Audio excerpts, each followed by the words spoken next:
Bonjour, dans cette vidéo, je vous présente un nouvel objet mathématique qui s'appelle la différentielle.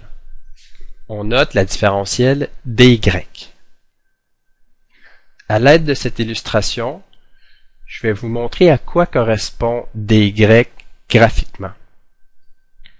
Soit la fonction y est égale à f de x et la courbe en bleu qui lui est associée.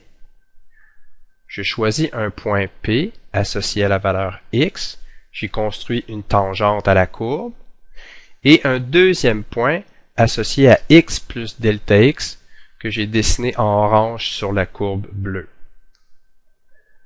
On connaît naturellement entre ces deux points le delta x et le delta y.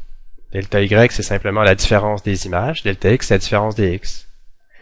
La différentielle, c'est également une sorte de delta y, c'est une différence de y, sauf que le premier y, il est installé sur la tangente, et le deuxième, c'est le même que pour le delta y. Donc la différentielle, c'est une longueur dans cette illustration qui semble un peu plus petite que delta y. Bon, allons voir maintenant comment définir une formule pour la différentielle. On sait que delta y, c'est la différence des images, donc c'est f de x plus delta x moins f de x. Et on observe que la dérivée en x, c'est égal à la pente de la tangente au point x, f de x. Ça, c'est par définition de la dérivée, c'est la pente de la tangente. Dans cet exemple-ci, on voit deux points sur cette tangente, le point Q et le point P. Donc, pour connaître la pente de cette tangente, on fait simplement la différence des y, donc le y associé à Q, moins le y associé à P, divisé par le x associé à Q, moins le x associé à P. Quand on regarde l'illustration, la différence de ces y-là, c'est directement la différentielle, dy, divisé par delta x. Voilà, on a donc une formule pour dy.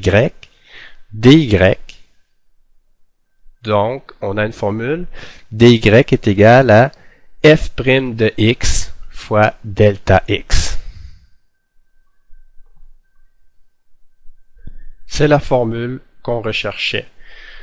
dy est égal à f' de x fois delta x. Donc, on sait comment calculer dy, la différentielle, et on a aussi un petit instinct à quoi ça ressemble graphiquement. C'est une différence de y qui semble être un peu moins long dans cet exemple-ci que delta y.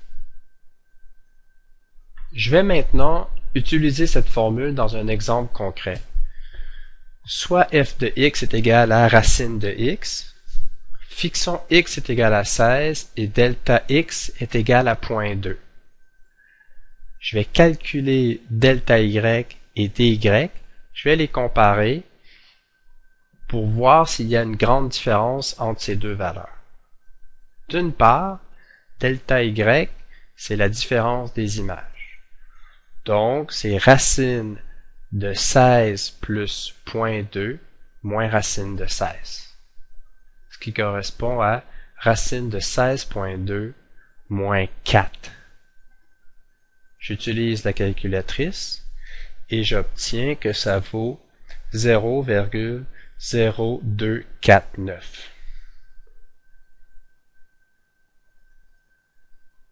Donc, le calcul de delta y est terminé. D'autre part, dy, la différentielle, c'est quoi? J'utilise la formule, c'est f' de x fois delta x. Donc, la dérivée évaluée en x fois delta x.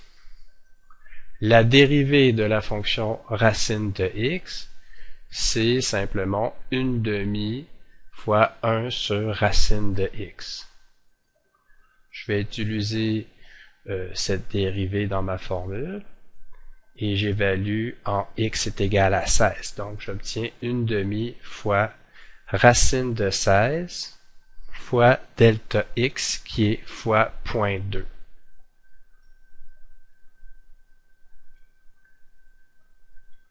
Quand j'effectue ces calculs, j'obtiens que ça vaut 0.2 sur 8, qui est égal à 0,025. On s'aperçoit ici que delta Y et dy, c'est des valeurs très proches. 0.0249 et 0.025. Une remarque importante ici, c'est lorsque delta x est petit.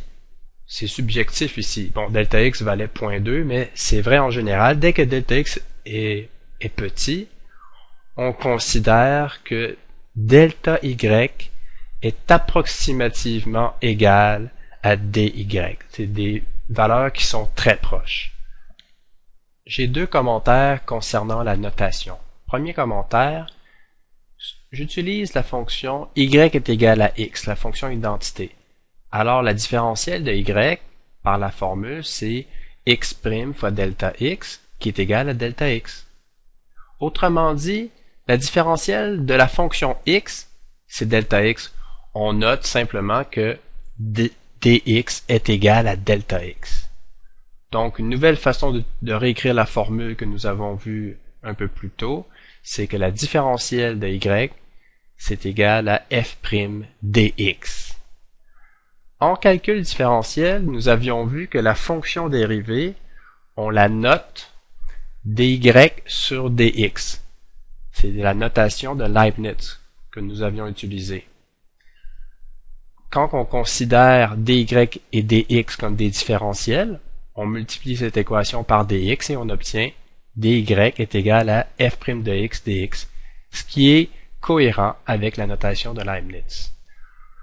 Voilà pour ce vidéo. Merci et au revoir.